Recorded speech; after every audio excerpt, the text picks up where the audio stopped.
Hello and welcome to the WrestleTalk podcast, here every Tuesday and Friday, and this week, Sunday, because sports washing works, folks. We're going to Saudi Arabia, no matter what's happening in the geopolitical sphere. I said, not us. We're not going to Saudi Arabia. No, we're staying here. I'm going to a wedding. Here. Yes. Yeah, you're not here. I'm not here. It's going to be me and Sat. But yes, for this Friday episode, I'm Ollie Davis. I'm joined by Luke Owen, DAD. Of course, please do subscribe on Stitcher Radio and wherever else you consume this media. Yeah, I'll give the serious plugs. Thank Spotify, Apple Podcasts. No, we're not on Sirius. Actually. No, I don't. Not yet. No, I'm still waiting for those contracts to come through. For serious plugs. Yeah, well, like Bully Ray keeps blocking any moves that would make it to get onto Sirius FM. In this episode, we will be going through our Night of Champions predictions. We'll also be reviewing AEW Dynamite, but we're going to kick things off. I managed to get through AEW there. AEW, my voice is still a bit croaky. Yeah, without dropping any swear words. AEW Dynamite review, but we're going to kick things off today talking about the big news from last Friday's SmackDown, which was John Cena cut his own pipe bomb promo on CM Punk. I don't know if you've heard, it's the greatest promo of all time. It's an all-time great John Cena promo, and it has unseated all of Dusty Rhodes' work from the 80s. So I would say there was quite a lot of hyperbole about this promo after it happened. I always know that something big has happened on SmackDown when I wake up and I have DMs on Instagram being like, can't wait to hear what you got to say about SmackDown. Can't wait to hear your thoughts on this.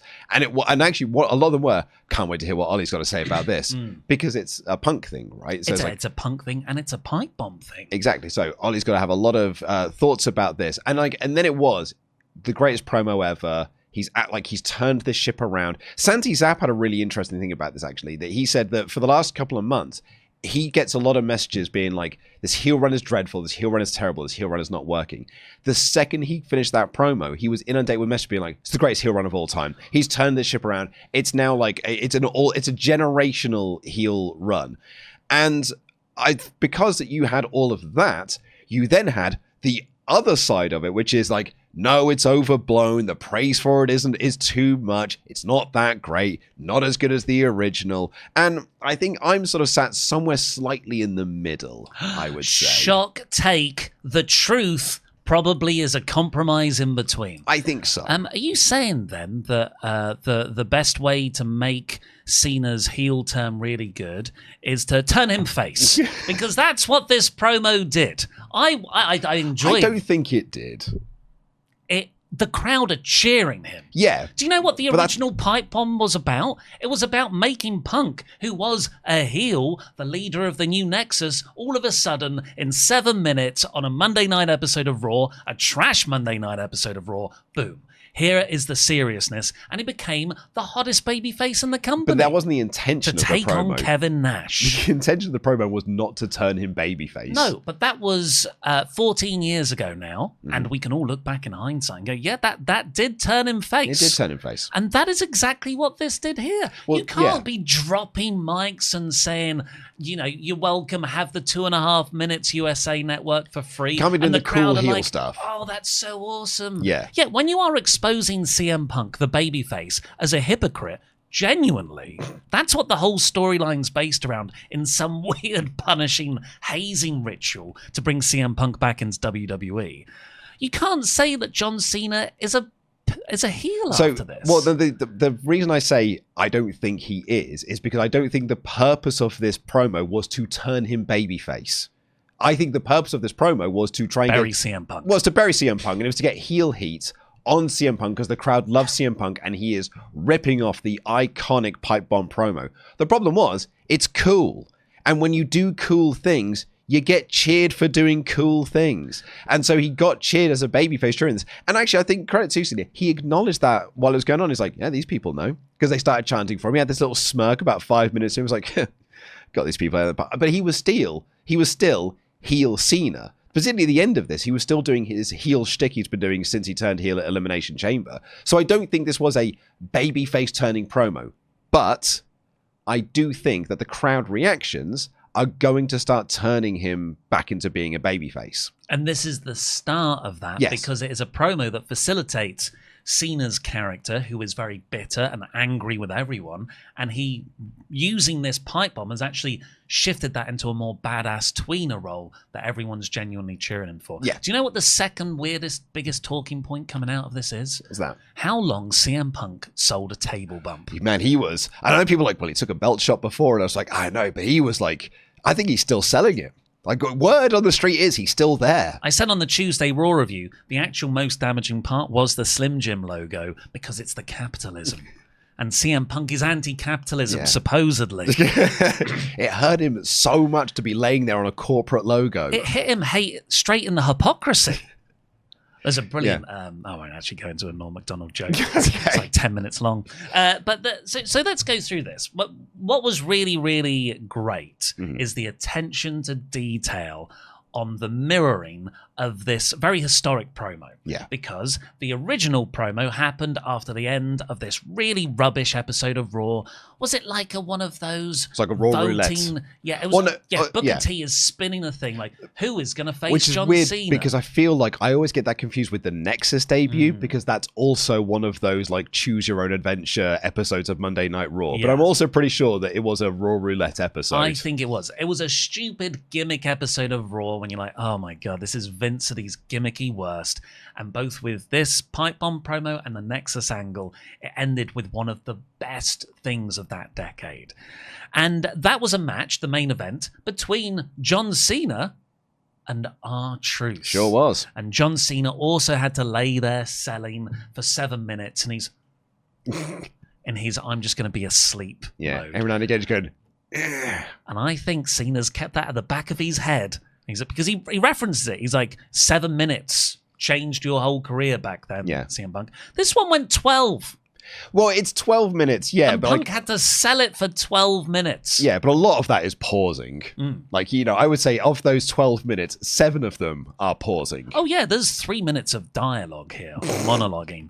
But what I'm saying is Punk had to sell this thing for 12 minutes. Continue to sell it as well. Like, even after Cena was done with his promo stuff, he had to continue selling. Still going on. I found myself, first watch through, because I've watched it about 3 times now. First watch through, I did just start watching Punk.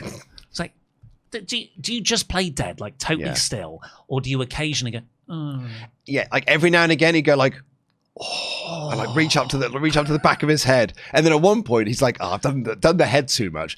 I'll go to the tummy. Yeah. Oh, my tum-tum. Diverticulitis.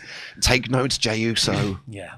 So this was a match between John Cena and R-Truth in this episode of SmackDown, which is like, I really, really admire, like I said, the attention to detail of the mirroring of the original promo. Yeah. If you're going to do that, though, a Money in the Bank was a couple of weeks ago. Just do that. Well, I think there's a bigger point to this, actually. I was going to save this to later for, like, the rebuttal, because we're filming this before SmackDown. This SmackDown is airing tonight. We're actually recording this on a Thursday because I'm traveling to a wedding. But SmackDown is on tonight. It's in Saudi Arabia. Do you know what date the original pipe bomb took place on? June 27th. No way. And tomorrow, or today, rather, this episode goes out, is June 27th. 14 years to the day. To the day, the original pipe bomb promo. So I think that's why they did it last week, because then you can do the return, the pipe bomb promo, 14 years later to the day, just as we all wanted it, in Saudi Arabia. I told this story on the Raw review as well, but I'll repeat it here. And this is the old Kevin Nash story, that he's in the WWE writers' room and everyone's trying to find ways to bury this wrestler who's no longer in WWE. How do we make fun of them? Do we do a parody skit? Do we do an impression? And Kevin Nash, in the corner, the puppet master that he is, just says, no, we bring him back. And then we bury him. Yep. So I can just picture Paul Levesque in 2023 November when Punk comes back. Yes, shaking hands. Hell has frozen over. Yeah. We are friends now. And now, here, in the build-up to the 27th of June episode of SmackDown, like you said, 14 years to the day, Paul Levesque can look CM Punk in the eye and go, what a great opportunity. It's exactly on that anniversary. Yeah. But they both know. But it's in Saudi Arabia. Arabia. And it exposes Punk as a huge hypocrite considering what he tweeted The Miz in 2020. Yeah, I would say this has done no favors for CM Punk in terms of his credibility of being CM Punk. Because the second that he was announced for the match of Night Champions, I even said to you in a taxi recently, I was like, I don't think the match is going to happen. Yeah. I think they've announced this knowing he's not going to do it just to rile up the internet. But no, he is going out there, and I don't think this has helped his credibility at all. And then this pipe bomb promo, was an anti-pipe bomb promo in a way, hasn't helped him much either.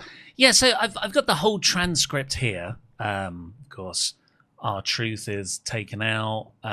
Cena and Punk are there, and Cena hits Punk with the title, and does he do a low blow as well? I can't quite remember. Usual combo. And then it's the AA through the table. AA through the table, and Cena grabs the mic, and I thought he was going to just walk up to the top and sit down cross-legged, just like the original pipe bomb, but he sits on the top rope, just quite casually, and he says, "Punk, as you lay there in your most uncomfortable..." Somebody's afraid of what I'm going to say, because he keeps on playing up this idea that they're going to cut off his mic. But he also says, but no one's going to cut off my mic, bud. And he is doing the cadence of the pipe bomb, and he is referencing certain bits of the pipe bomb, like, as you lay there, hopefully as uncomfortable as you can possibly be. I hope you can listen. I hope you can digest. So it's not a direct word for word. It's riffing. Yeah, and at the next bit, I was like, because before I leave here in 6 months with the WWE Championship, I got a whole lot of stuff to get off my chest. First things first, I don't hate you. Like, all of this is verbatim. 6 months, it was like, on Sunday, I'm going to leave with the WWE Championship. It's like pretty much verbatim of what the pipe bomb promo was in 2011. Yeah, and Punk's whole thing back in 2011 was, I don't hate you, I hate the idea that you're the best person, and that's why you get all the pushes and people like me don't. And Cena subverts that and says, I don't hate you, I hate your idea that you're the best in the world, that you're the greatest of all time, because you're not. I am. Yeah. And the only thing you're better at me, which is, again, this Punk line, in Punk's version, it's kissing Vince McMahon's ass. Who can kiss Vince McMahon's ass better? Dwayne. Mm-hmm. And Cena says, you're the best bull S-worder in the world. Yeah, and then he's like, uh-oh, kiddos. John Cena's dropped a curse word. And he calls over the cameraman, Stu, and he's like, shoot this, I'm breaking the fourth wall. That's where I thought he would then go into the, hey, Colt Cabana, how you doing? Because that's Punk's famous bit after the fourth wall line. But he does that a bit later. And he talks about how Punk changes his values as much as he changes his T-shirts. Yeah. You're just a loudmouth opportunist who will step on the necks of the people who actually work hard if it gets you ahead. And that's when he looks down the lens and he says, hey, Claudio Castagnoli. Hey, Nick Nemeth. Hey, Matt Cardona. How you guys doing? I was thrilled at how much of a pop Claudio Castagnoli's name got, because he wasn't called Claudio Castagnoli within WWE. He was Cesaro. It's like when CM Punk said Colt Cabana on Raw back in 2011, no one popped for it because no one, like a small group of people in that building knew who Colt Cabana was. Scotty Goldman. But this whole crowd knew who Claudio Castagnoli was. So I think that's really cool. And they knew who he was saying, was talking about Nick Nemeth and Matt Cardona. So it's actually quite a smart crowd that was in there that are aware of Matt Cardona, King of the Indies, and Nick Nemeth, former TNA World Champion, who have got released by WWE and have made names for themselves outside. Yeah, specifically using WWE names who have got new names in other promotions. Yeah. So there's a few readings onto what these three specific people mean. Yeah. And the first one I read was that actually when Punk left on that Raw taping after the Rumble in January 2014, when Punk's like, no, you know what, I'm done. He was meant to have a match with Cesaro. Mm-hmm. And he tells Cesaro on the way out, sorry, we're not going to have a match tonight. I'm gone. And he was gone for the next 7-8 years from wrestling. Matt Cardona, Zack Ryder, and Nick Nemeth, Dolph Ziggler, those were two people Punk would put over in interviews at the time as people he thinks who should be pushed. Yeah. And I suppose maybe the kayfabe argument Cena could be making here is, look, You said that you would help all these people when you got to the top of the company, but you didn't. You used it to protect your own spot, and then you left. Yeah. So here are 3 examples of guys you should have used to raise up. Yeah, there was even a clip that surfaced of him, Punk, doing a press interview for Mania 27, I think it is. The one that's New York, New Jersey one, so maybe that's 28.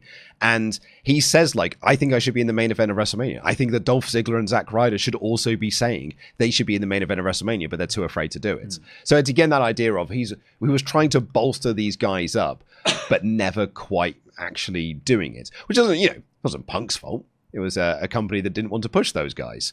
But as a guy who was, proclaiming himself to be the voice of the voiceless, he did not give them a voice. And when he got his voice, he, to use a WWE parlance, took his ball and went home. But there is a far, far juicier interpretation of these names. And that is that they are code words for other wrestlers. Claudio Castagnoli, CC, could be a stand-in for Colt Cabana. Nick Nemeth could be a stand-in for Nick Jackson, and Matt Cardona could be a stand-in for Matt Jackson. Colt Cabana, Nick Jackson, Matt Jackson, i.e. 3 of the names that caused brawl out in Punk's mind, and the ones that likely the NDA and stuff have been signed, which eventually led to Punk leaving. I didn't say Jungle Boy. I was going to say, I think the reason why I don't fully buy into that idea, if it is that, I think it's cool. It's cool and lame because it's like, I can't say these things. I'm doing a pipe bomb, but I can't actually say those names because of NDAs. That makes it less cool. That's not a pipe bomb in the end. That is you trying to work around legal wranglings. But the reason why I don't think it's that is because I think if he was going to reference Brawl Out and Brawl In, he would have used Matt, Nick, Kenny, and Jack.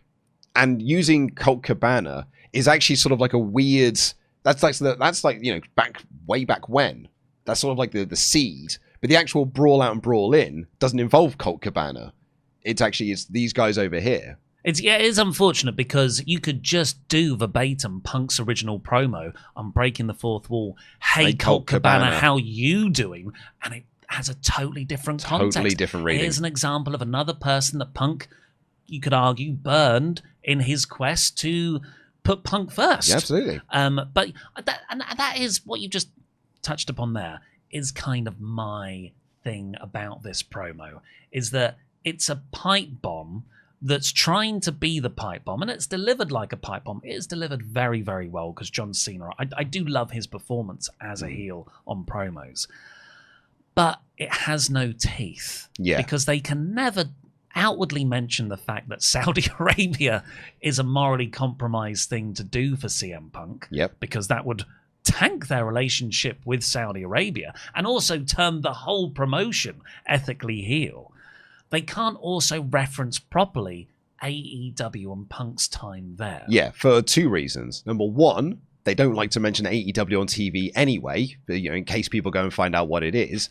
But B, there are legal NDAs. Punk was not allowed. Do you remember when Punk was still within AEW, and it was after Brawl Out, and he'd come back and he was on Collision, and the ruling of the agreement was, and the NDAs that were signed, is that he could not speak negatively publicly about Matt Jackson, Nick Jackson, and Kenny Omega. It's a non-disparagement clause. A non-disparagement clause. But Hangman Page was free game. But he decided, I'm not going to... But you remember he did that promo after the show where he called him a peg warmer.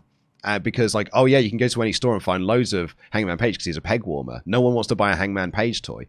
And then he had to, reportedly had to apologize to Hangman Page for doing that because he thought it would be a fun jab, but it was taken not as a fun jab because it was still quite a bad time between everyone. Well, I'm just trying to do some business, but if someone said that about Punk, Punk would go nuclear. Yeah, you're never allowed to come here, Christopher Daniels, ever again. So then he goes into, this is obviously back to Cena's version. No one's going to come down to save you. You just, and then he sort of says, actually, Punk, your promos are like my 5 moves of doom. Yeah. You are your promo potato salad. Love that. You're no longer the voice of the voiceless. You're a friggin' millionaire. Despite yourself, you're not a punk. You're a capitalist. And you're not against TKO, dude. You are Mr. TKO because they knocked your balls technically off your body. Your tweets are strong. Your actions are weak. That is the crux of that is the best bit of the promo, because that is really the shoot criticism of CM Punk in the WWE run of his career. So I like that. My actual favorite moment of this is the line, you were relevant, you were the best in the world for 7 minutes 14 years ago, which is the pipe bomb promo. But actually he has the follow-up of that. It's like, don't forget who gave you that platform, who laid in the ring for you while you had the best 7 minutes of your career. But I still think this bit, because it really does this. And this is why I'm like, what is this feud? What is this feud? Yeah. What is this CM Punk babyface run? And what is this John Cena heel turn? Yeah. Because Cena is the babyface here. Like, he is pointing out the truth about the hypocritical CM Punk. Mm-hmm.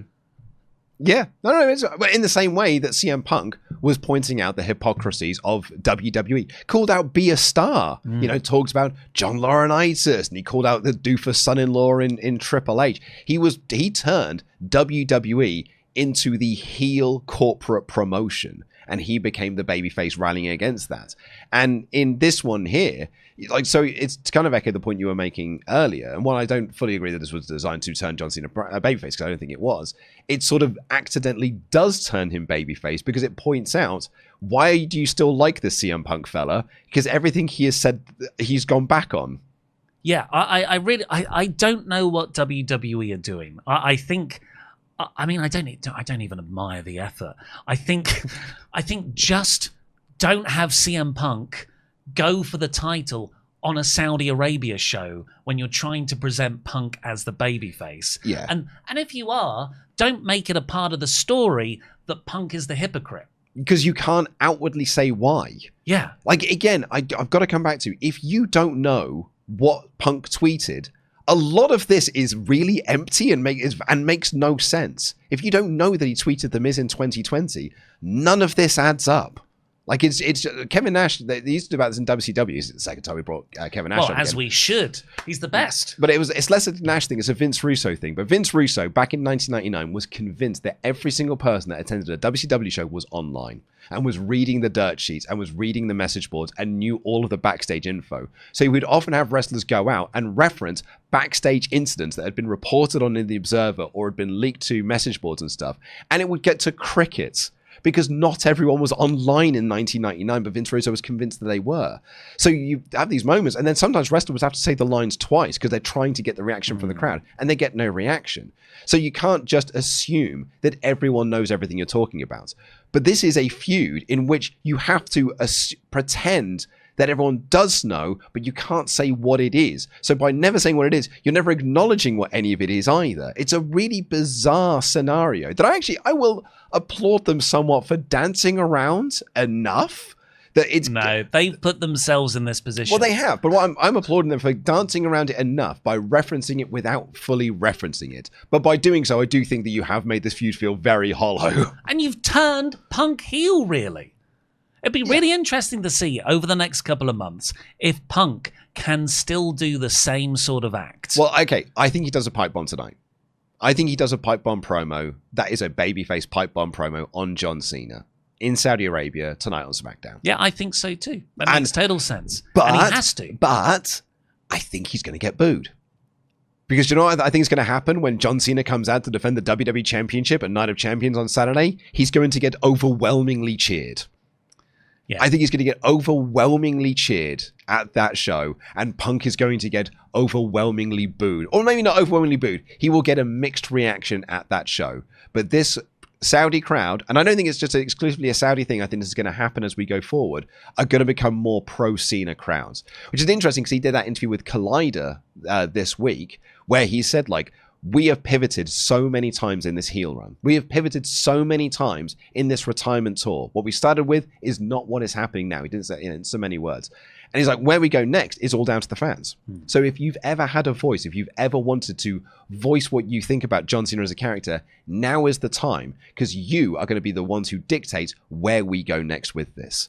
And maybe this is all part of a plan to do a double turn at SummerSlam. Cody turns heel and Cena turns babyface. I think it makes no sense But I when you said that on the Raw review, I was like, I feel like that's where they could go. Yeah.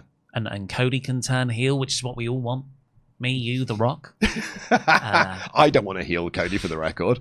But yeah, I think Cena is going to keep getting cheered. Cody's going to win King of the Ring, most likely. Spoiler for our predictions on Night of Champions coming up in 20 minutes.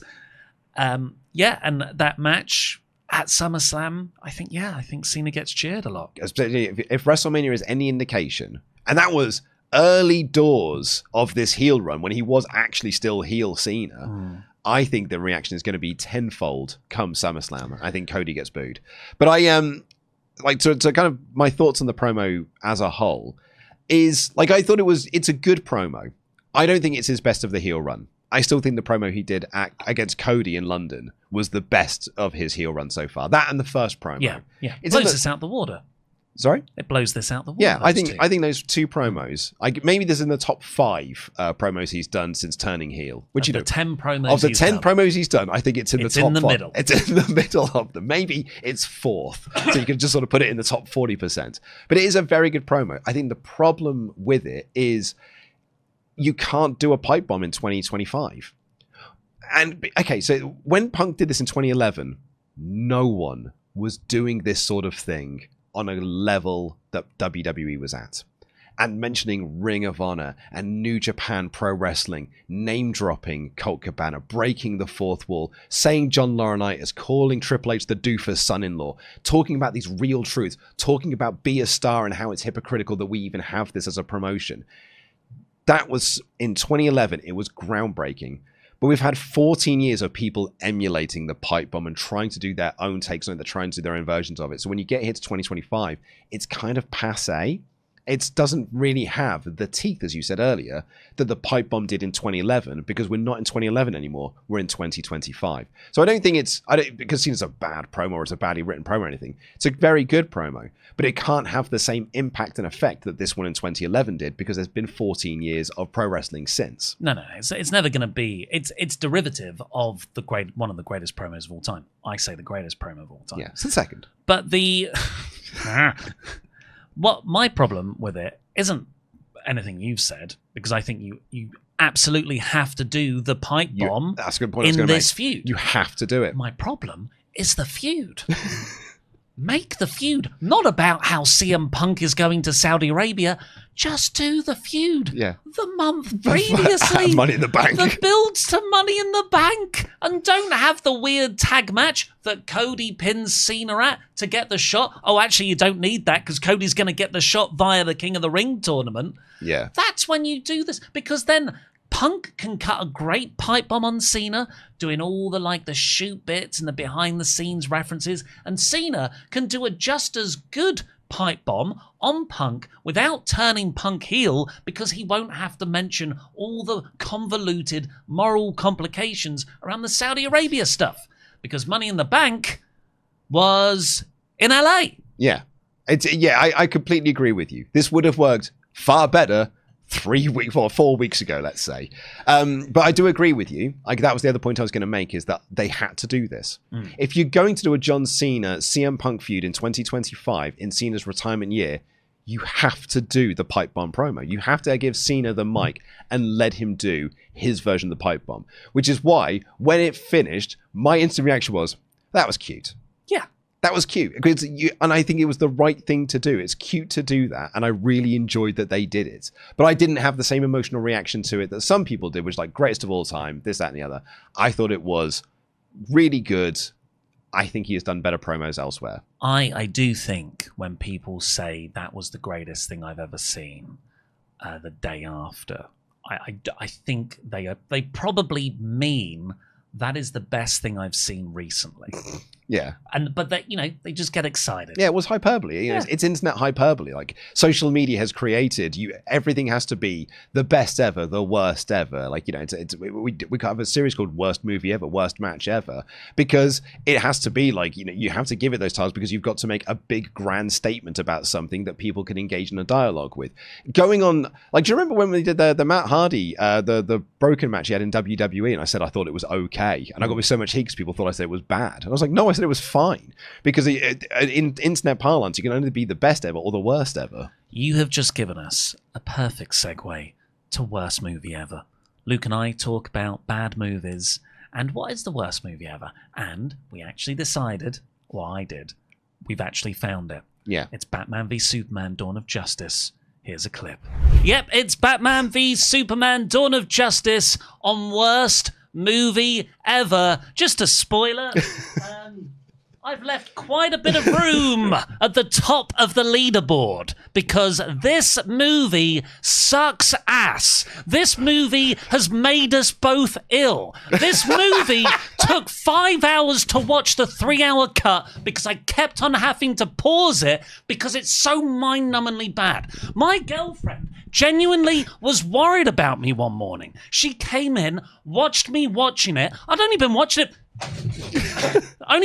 it for 20 minutes, and she said, "Oh, how's the movie?" And I replied, genuinely angry. Not like, ha ha, this bit of wrestling's naff, isn't it? Or all this, Superman 4's run out of money. No, she was genuinely concerned that I was getting legit angry. And I am legit angry because Batman v Superman is one of the biggest swings and misses, terrible creative vision, betraying the nature of the character's film I've ever seen. And Zack Snyder does not know how to make scenes flow into the next scene. And you watched the director's cut, which is the much better version of the movie. I don't think having more scenes to not explain things makes it better. No. Next week's episode of Dynamite's a pretty big one because it's Dynamite 300, and they've had some pretty big matches for that. We've got Okada versus Ibushi. We've got Mercedes Moné versus Mina Shirakawa for the TBS Championship, which sort of meant that this episode of Dynamite was sort of a nice go-home show. This was like a lovely stepping stone to get towards All In. Not a groundbreaking show, but a good show that did good build. It had stuff on. It certainly did, yeah. I think, it was a great way to spend 2 hours, but given the excellent all-timer show, in my opinion, of Grand Slam Mexico the previous week, this was just like, I feel like you had loads of momentum. And I get that was a bottle episode last Wednesday, but to have no recaps, really, no video packages. That was a misstep. To not really pick up on, like, MJF cutting a promo on Mystico we could have had here. Just think, because I think Mystico's going to be a Casino Battle Royal entrant to surprise MJF. I felt like there was a disappointing lack of follow-up on Grand Slam Mexico. Because I thought they would still do MJF Mystico as a match at All In, and MJF's not going to be in the Casino Gauntlets. Oh, could do that. That was kind of my read on things, because he has a promo later on in the show where he's like, I'm going to have a qualifying match for the Casino Gauntlet next week, and I don't think he qualifies.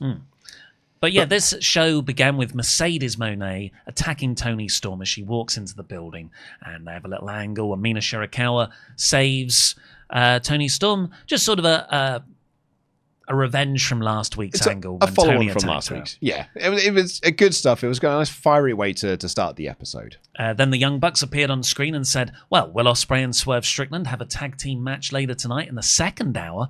Well, actually, it's starting right now. Yeah. And they play Will Ospreay's music, and it plays for a little while, and then I thought Will sold this brilliantly, running out, still trying to do his music cues while repping doing his wrist tape up and stuff. His boots were unlaced and everything. Swerve Strickland came out, putting on his merch, putting on his t-shirt, only to then stand on the entrance, stand on the ramp and take it off. Yeah. I don't think you should have bothered, mate. They sold that really well, and they took on Lee Johnson and Blake Christensen. The Bucks came down to kind of distract them. But it was Will and Swerve working seamlessly together to win. And then there was an angle afterwards where they challenged the Bucks to a match at All In, which we all thought was going to happen. But the stipulation is quite interesting. Yeah, it's a big one. That if the Bucks lose, is it that Will and Swerve become the EVPs? Yeah, and they said the EVP ship is on the line. So I read that to mean that Will and Swerve Strickland become the EVPs of AEW. Which, you could do a fun thing there where there's actually loads of admin. And I'm like, no, we didn't want this. This is actually a pain in the ass. Or it's a case of that's not the stipulation. And it is just that if they lose, they are no longer EVPs of AEW. Will and Swerve don't become EVPs. They just lose the EVP ship. If that's the case, Swerve and Will have to put something on the line, right? Well, this is it. There's a massive gaping plot hole in all of this, which is why can't the Bucks just reverse this decision? They can move this show around on a whim. Because Christopher Daniels is acting interim EVP. But not in this segment where he can say those sorts of things. Here, the Bucks were just like, what? No! We'll see you at All In. I'm like, you can change this, Matt, if you want to. Yeah, so hopefully they do give a bit more explanation as what a Will and Swerve putting on the line as part of that. Otherwise, it feels like a bit of a foregone conclusion that the Bucks are going to lose. The Bucks announced backstage that they're going to suspend Swerve for 1 week for putting their hands on them. And then Okada walks up. I was like, oh. They're still friends. You're still part of the elite then, I guess. Yeah. And then some of the Callis family come in. And they're like, I'm reading your notes here. Yeah.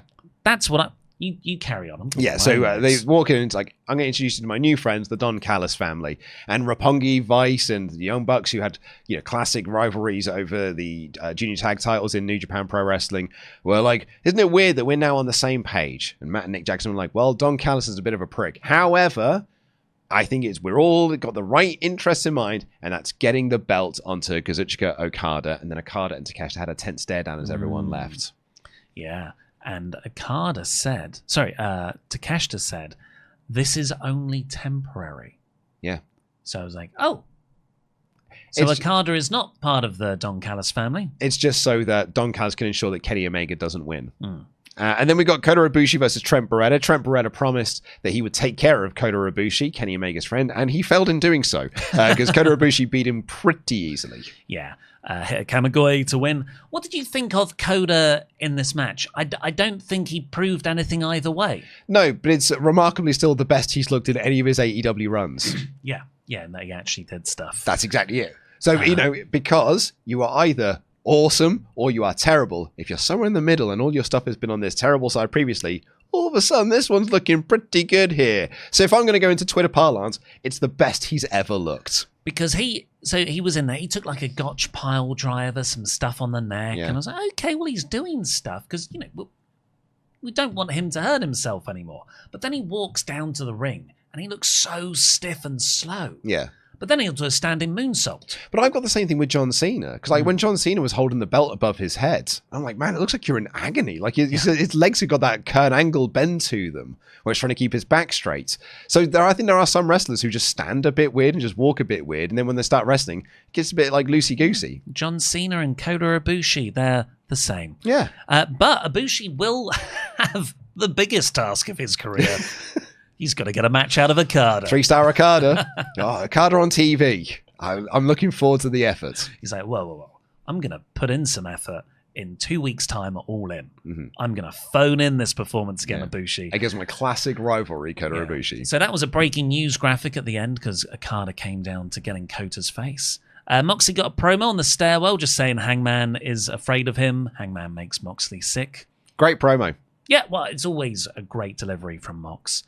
Renee's interviewing AR Fox backstage and talking about his momentum recently. And Ricochet walks in to recruit AR Fox. And AR Fox is like, I don't know. Ricochet says, it's a deal. Yeah. He sort of he moves his hand into a certain position so Ricochet can grab and be like, look, we're shaking hands now. It's definitely going to happen. That turned into Ricochet and Fox versus Speedball and Mike. Not Speedball and Mike Bailey. No. What a team, though. Speedball, Mike Bailey, and Kevin Knight. Jet Speed. And I was like, well, they're being positioned for the Hurt Syndicate for a tag title shot, so there's no way they're losing. Yeah.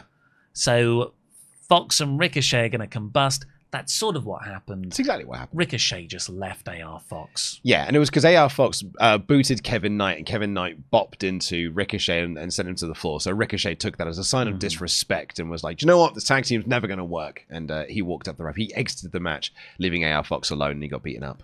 Which means a Ricochet AR Fox match, which could be incredible. Yeah. Fox is so good. I'm glad he's getting after that sort of derailed push 2 years ago for various reasons. Jet Speed then said they want a tag title match at All In. Hurt Syndicate jump them, and Lashley chokeslams Speedball on tonight through a table on the ramp. Absolutely bodied these lads. Absolutely destroyed them. They hurt people. They hurt Legit. these lads. Yeah, they hurt these guys. The Hurt Syndicate then got a promo. They sort of did the angle with Jet Speed and then said, now play our music properly. Yeah. And they just posed as if they'd just made their entrance. You know, one of the lads that handed the tag titles is the son of the guy that's currently suing AEW and John Moxley. What, from the production crew? Yeah. Oh, wow. Yeah. What a father-son tag team titles on the way. Hey, you know, we've got Christian and Nick Wayne. Yeah. They go going up against Big Bill and Brian Keith. It's all an angle. MJF does a little bit about Mystico, but he's getting so much heat. And then MJF announces that he's going to be in the Casino Gauntlet match when he qualifies next week. Yes, and then Mark Briscoe came out because he was sent out by the production because MJF was being so long-winded that he was sent out to start his match and try to get this ball rolling and end this Hurt Syndicate segment. Yeah, which was fun. It was fun. That Mark Briscoe delivered this perfectly, and he said, the word of the day, though, is empathy. Because we know Max was bullied at school. That's where a lot of this trauma and meanness comes from.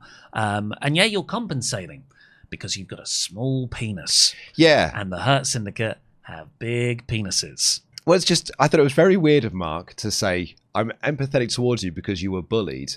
And then he bullies him for having a small willy. He's got a small willy, though. Fair game. Fair game. MVP, I really like MVP's relationship with Max. Mhm. Unless he's talking over him, which happens way more than you'd think. But MVP here showed some mentorship. Said, MJF, calm down, don't go for Mark. We'll get him another day. Yeah. Like that. So Fightful Select reported that this is something that MJF has been pushing for quite a while. Like, he's really wanted to do a feud with Mark Briscoe, and it's actually really important to him to do a feud with Mark Briscoe. Oh, great. So this is something that MJF has really wanted. Mark Briscoe then had a match, not to qualify for the Casino Gauntlet match, but to get the number one spot. Number one spot. And that was against Takeshita Bandido and Roderick Strong. Really good match, this. Like, Mark Briscoe's already out there. Then out comes Bandido looking awesome. And then this thing said Paragon. I was like, oh, is that a CMLL luchador guy? And Roderick Strong walked out in front of this word art Paragon logo. I thought, I don't think I've ever seen an act get more lame, harder than the Undisputed Era. Yeah, it is. It's an incredible fall from grace, isn't it? There was a period of time when Pete Quinnell, formerly of this parish, was going to get an Undisputed Era tattoo because he was like the coolest faction I've ever seen. That is a punishment right there, to get a Paragon tattoo. Everyone was really good in this match, of course they were. Roddy hits the end of Heartache on Bandido, but Mark hops off the top rope with the froggy bow, catches Roddy with it, and gets the win to get the number one spot. Enjoyed it a lot. Hurt Syndicate are watching backstage because they've got something planned for Mark, presumably. Yeah, I think at the Casino Gauntlet, obviously Mark's number one. MJF comes out at one point. I think we'll get a Darby Allin return in that match. I think Darby returns in the main event. Dear God, no, because that means Mox retains. No, not at all, because he's part of the Avengers. Oh, that's a good point, actually. Yeah, just like WrestleMania 40. And then I think Mystico is in the Casino Gauntlet, and that's when him and Max have the next stage in their feud. Potentially, I feel maybe it's if I was a promoter, which I'm not, but if I was a promoter, I think you will sell more tickets advertising Mystico versus MJF than you will do by not advertising that Mystico is in the Casino Gauntlet. Adam Cole's then backstage. He says, I've got a TNT title. Any one of you Callis family can come and have a shot. Yeah, and Josh Alexander was announced later on for Collision, which has already been taped. It's airing tonight. Actually, it already aired by the time when this episode comes out. Yeah, like I cannot think of a time where I've cared less about this TNT title. Yeah. And Sammy Guevara's held it. Like 20 times. Yeah. Athena then took on Chris Statlander, Willow Nightingale, and Thunder Rosa. This was again to get the first spot in the Casino Battle Royal. That was the same for the men's match, wasn't it? That wasn't just the qualifier. And it was great to see Athena out there. I was really curious about the Chris Willow dynamic because they've been building that. And I thought, they'll keep them apart for most of the match and then they'll get in together and it'll be a big thing. But they were kind of interacting from the very start. Yeah. What do you think happened with the powerbomb spot? Which one? So there was a moment when, and I can't remember who was involved in this, but I think Willow had someone up for a powerbomb, and then Thunder Rosa started running the ropes at them. Oh, and she sort of did the... Yeah, is it the same thing what happened with FTR and Paragon in that tag match where they were trying to do the heart attack move, and they'd and Cash and Dax just kept moving around. And it was just like... pushes. Yeah, well, in the end, they all just sort of fell down. Yeah. I'm not sure what they were going for in the first place, but man, this sure did go awry. The ending was Athena getting suplexed off the steel steps by... Oh, no, Athena suplexed Rosa, sorry. And then Marina Shafir walked down to distract Chris Statlander. To distract Willow. And then Wheeler Yuta got in the ring to take out Willow, but Willow pounced him instead. It was awesome. But that distraction allowed Chris to get the win. Mm-hmm. And Marina Shafir was just looking at her like, see, I helped you. Yeah. So I said this on the news episode yesterday, and I think Chris Statlander joining the Death Riders is an interesting proposition. I feel like it's come a little bit late, though, because it feels like Mox is going to lose the title in 3 weeks' time. I would prefer this is what pushes Chris Statlander back into Willow Nightingale's arms. Okay. Yeah, and they become a tag act again. With the women's tag titles. Yeah, fair point. Good idea. Video package with Christian and Nick again. Just a journey to become the father and son tag team champions. We get a recap. See the 548 report on that. Oh, yeah, weird. That they were supposed to have done Edge and Christian versus FTR for All In. And then Christian was like, I think I'm going to finish up this patriarchy story first. And part of that is doing this weird intergenerational tag titles thing. Well, I feel like the patriarchy storyline has just been on pause forever. From what I understood about that report, they said that father and son, sort of custom fake belts thing I imagine there'd be, and the women's tag belts have been made for 6 months. Yeah. So I feel like Christian and Nick Wayne were going to win the belts before the Hurt Syndicate. Right. Then the Hurt Syndicate would beat them. That makes Nick turn on Christian. Mm-hmm. And then you get the build for Christian teaming with Copeland for All In. I guess that's how I. So Sean said on the Hump, Sean Ross Sapp, that is, said on the Hump that they made the belts, but they weren't exactly like, we're making these belts because we're going to introduce them soon. It's just we've got these belts made for when we do need them. So we just got because if you make the decision that we want these belts, you're not then scrambling to have belts ready. This is an idea we want to do, but we're not ready to do it now. But at least we have the belts ready to go when we do decide to do them. Yeah, it's weird. The whole Edge Christian thing, feels like it's gone totally off the boil. It's weird as well because I can't imagine having a big stadium show and not having Copeland booked for it, considering he's ready to go. Maybe with Cena. Renee interviews Stokely Hathaway and FTR backstage, and they're annoyed about the Outrunners, and they set up a collision segment. And the main event was Hangman Page versus the Beast Mortos. Yeah. Which, like that. I think that encapsulates this episode of Dynamite. Yeah. That is not a main event. No, it's way more main event than anything that was advertised for Collision the following day. When it's like, it's Kyle Fletcher versus Kyle O'Reilly. I'm like, whoa, this is getting 300,000 viewers. But it was a really good main event. It was just there to give Hangman Page a win. And I enjoyed the match. 10 minutes. Yeah. Mortos is great, Hangman's great, but nothing super dramatic. And Hangman won's clean with a buckshot. Yeah. But there were 5 minutes left on the overrun I saw. Lights out. The lights go out, they come back up, and the Bucks have Hangman in the BTE trigger. Or the EVP trigger, sorry. And Hangman's screaming, no! It was quite a good visual. Yeah. And they hit it, and then the Death Riders come out. Still no Claudio. Mm-hmm. Well, he's getting on the call to John Cena. Because he wasn't on last week's show, I just figured because of that was travel issues. Travel issues, yeah. And then the Death Riders beat up Hangman. Mox starts choking Page with a chain, and it damn near kills him. And the Ops try to make the save. Will Ospreay helps them make the save. The heels run off, but crucially, no Swerve Strickland. No, he's suspended. So that kind of removes him for another week of TV as well. So he can't be there for next week's episode, which means in the last 2 weeks that we can now really get into the nuts and bolts of, are you going to be alongside us to beat the Death Riders? And the potential of this, I feel like this was an injury angle for Hangman Page. Like they probably sold it like they crushed his throat. And that's the disadvantage the babyface will have going into All In against Mox. Yeah. I thought it was a solid episode of Dynamite. Yeah, 3 out of 5 show. Yeah, don't need to go out of your way to see it, but I had a fun time with the 2 hours. Just go back and watch Grand Slam Mexico again. Yeah. Night of Champions is tomorrow. And yeah, it's happening. Apparently people have flown out there. Yeah, it's all right. Everything is hunky-dory. Yeah, the world is burning around us, but we will have our wrestling show. Yeah. Earlier start time than normal, of course, because it will be taking place on Saudi Arabian time. But we will be back on Sunday with our podcast review and my edited review. I say we, not you. Not me. Me and Sat. Yeah, you and Sat Iniangi will be in the studio reviewing this show. So let's do our predictions for Night of Champions. First up, we have, you asked for it, Sami Zayn versus the man who cannot bump, Karrion Kross. There will be people with little clickers, just counting each time he takes a little bump or takes a bump weird and clipping it out to put up on Twitter. Yeah, I think this is a Sami Zayn win, personally. I hope...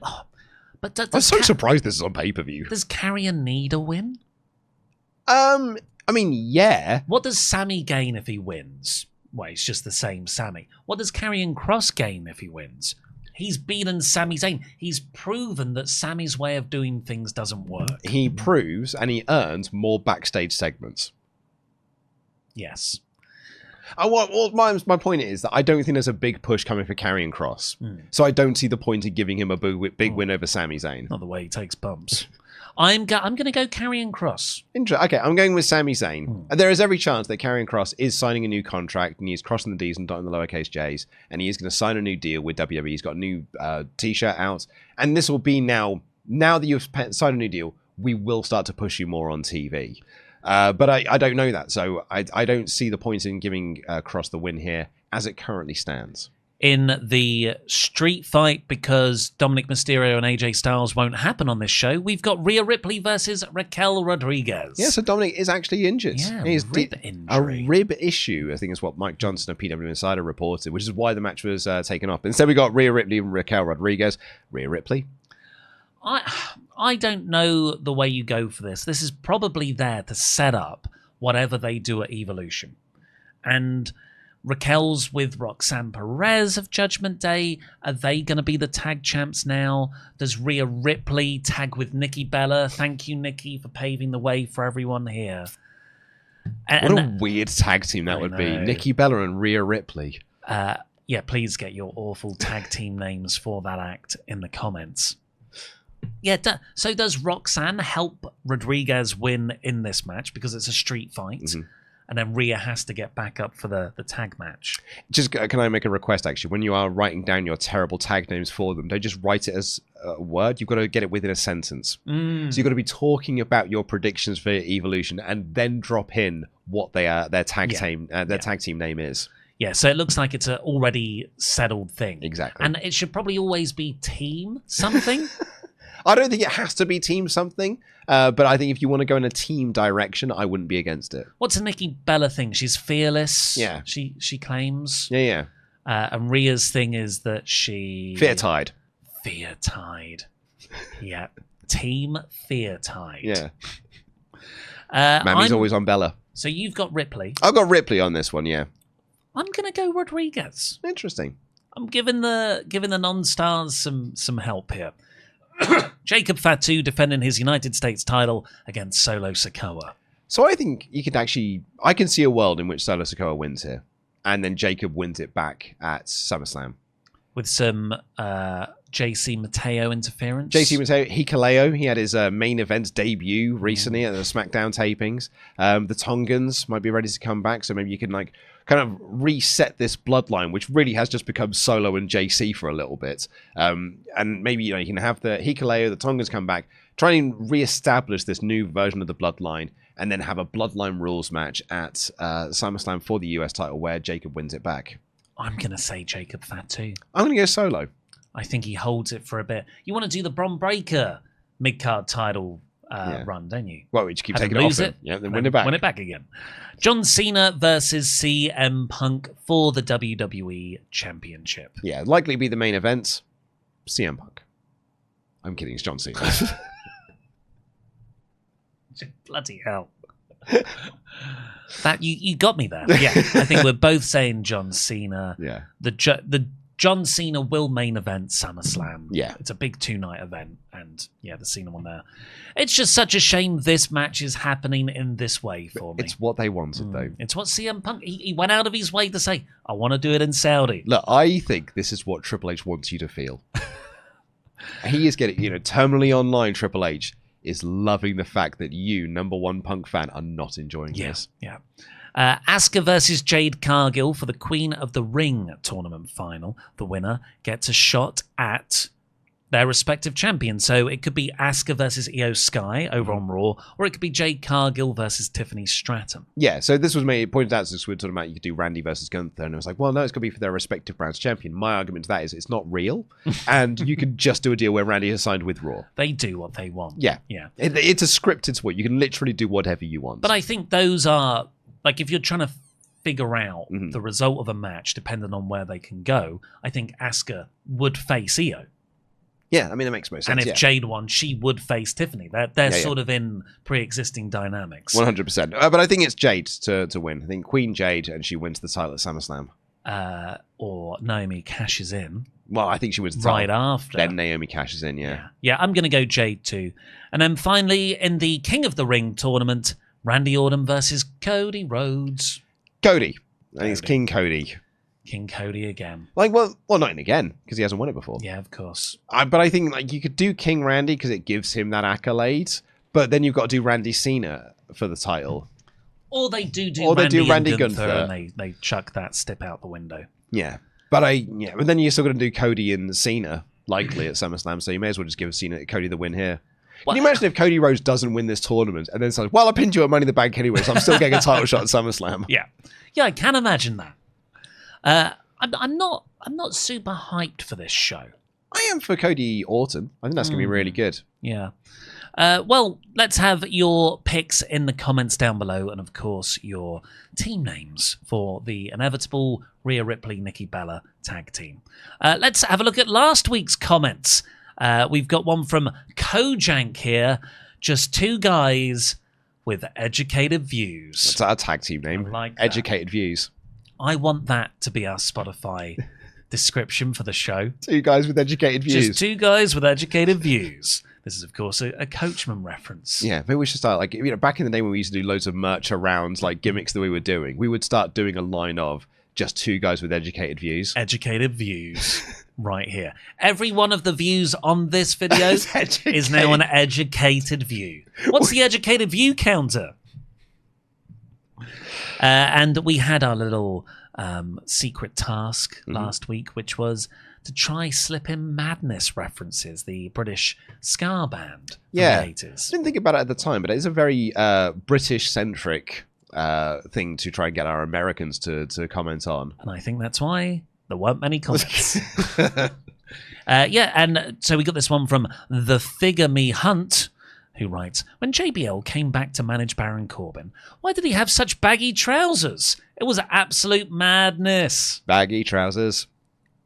There you go. Yeah. Well, Americans do give Madness some listens because they're excellent. Yeah, they have got 3 singles that you can certainly have a look at. Well, they've got more than that. They've got Our House. Yeah, that's one of them. Baggy trousers. It Must Be Love. Yep, that's the 3.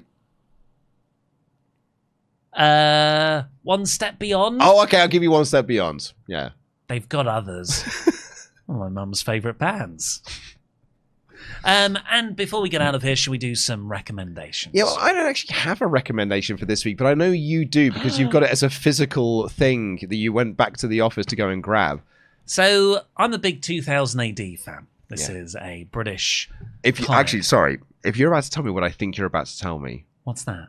Oh, no. It's nowhere near that good. Oh, okay. Oh, no. Now you think I've got a story published in here. Well, yeah, I mean, I was slightly excited about that, but you're a lesser published. No, nowhere near that level of coolness.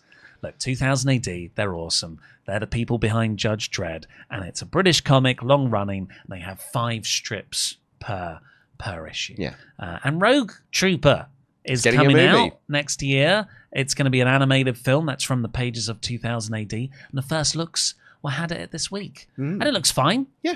You were. I didn't know it was fully animated. I thought it was live action. Yeah, you did seem thrilled about it when you were talking in the office yesterday. But some of the shots look awesome. Yeah. Like proper sci-fi, futuristic war I stuff. think you're worried about the comedy element, aren't you? Yes, there was a bit of bawdy caricature stuff played by Matt Barry and Jermaine Clement, who very were funny. great. Very, very funny. But I don't think them when I think Rogue Trooper. No, Anyway. you want this to be directed by Zack Snyder, really. So I got a letter published. Oh, you've taken a letter published! Incredible scenes. Incredible scenes. So it's the very last one in the bottom corner. Amazing. Do you want to set this up? Or do you want to just read or do you want to read the letter? I'll read the letter. So they said a couple of issues ago that they weren't getting enough letters. Yeah. And like a 15-year-old teenage boy, I was like, I'm going to send in a letter to my favorite comic. I don't think I've ever commented on a YouTube video outside of the comments we reply to on our own channels. Yeah. So 2000 AD has quite a deep lore. Yeah. You have to address all letters to the alien editor Tharg. Yes. So this might be more embarrassing than I thought. This is a bit as a long. It's not even just in this. This is just British comics like et al. Like even in the 90s, Sonic the Comic, although it was sort of published by similar people.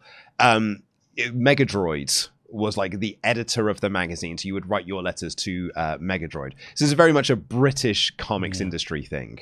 Yeah, so I won't read it all, but there's. No, you should do. I noticed over the last couple of months that in the inside cover where they put like their address and the legal bit, there is an ongoing story about a droid uprising against the editor, and they keep demanding new lube to make everything go smoother.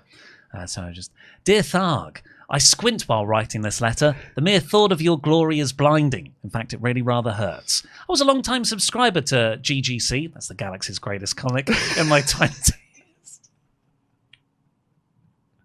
Where I was lucky enough to experience Trifecta unfold in real time. It's one of the best stories ever. It blew my fragile human mind. After a decade away trying and failing to grow up, I picked up a copy in 2023 by chance. I instantly resubscribed. Big thank you to the Rob Williams droid for hooking me back in. You've got to refer to all artists and writers as droids. Yeah, this is beautiful British comic stuff. But despite reading every week again for the last 2 years, I only just noticed something possibly awry in the 2000 AD command module. That's the welcome page. Specifically on the information box in the bottom left-hand corner of the inside front cover. Something about Lube, sorry. You okay, Tharg? And Tharg replied, yes. Tharg, write you back. Nothing to do with me, Terran. That's what Earth people are called. Of course. I merely dictate my illustrious words every week. I leave it to my editorial subordinates to put the nerve center page together. Are you telling me they're passing on secret messages? Oh. So this guy gets a graphic novel sent in the post. Yeah! I was about to say, do you get a prize? Yeah, I get a little, I don't know what graphic novel I get, but they send me one. Oh, that's cool. So I was overjoyed with that. So you're recommending... just reading it in bed on Tuesday nights when I tend to read it. And I saw it, I woke up and I was, Hannah! I've been published in 2018! I got a letter published! So your recommendation for this week is to go buy the latest copy of 2080 because you're published in it. It was 2000 AD in general. I think everyone should try and read it. It's a weird thing to get into because it's 6-page comic strips, and that's not like the experience reading like an American comic. No, it's not. But it's very rewarding because they are so weird. Yeah, it's beautiful, and it's got lovely British sensibility to it, which it's always been the thing that people have said was missing from the Judge Dredd adaptations, is that it's sort of missing the Britishness of it all. Although I do quite like the Carl Urban movie. I think it's fantastic. It's tremendous, but it doesn't have the British sensibility that a Judge Dredd comic probably should do. Well, it's Die Hard Raid with Judge Dredd. Yeah. Anyway, should we wrap it up for this week then? No recommendation. I was trying to think. I watched Wicked at the weekend, which I thought was not good enough for a recommendation. I thought it was all right. I quite enjoyed it. Defying Gravity's pretty good, I guess. I think the Wizard and I is a better song though. I really enjoyed that one. And do you know what? I watched Megan, which I thought was very good. I very much enjoyed that. So maybe my recommendation is watching a movie with your partner. Because my wife and I realized, since having the kid, we don't have a lot of time. We're usually just too tired to start watching a film. Because you put the kid to bed, you make dinner, and it's 8 o'clock, and you're like, pfft. a 2-hour movie. That's going to finish at 10. Oh, I haven't got time to start all those sorts of things now. So then we kind of like fell out a bit of a loop of watching movies, but we're trying to make more of a concerted effort to watch things again. So yeah, that's my recommendation, is to watch movies with your partner. Well, please do subscribe wherever you're getting your podcasts from. We will be back, or I will be back on Sunday for the Night of Champions review. But for now, I've been Ollie Davis. This has been Luke Owen. Jam that jam. Jam that jam.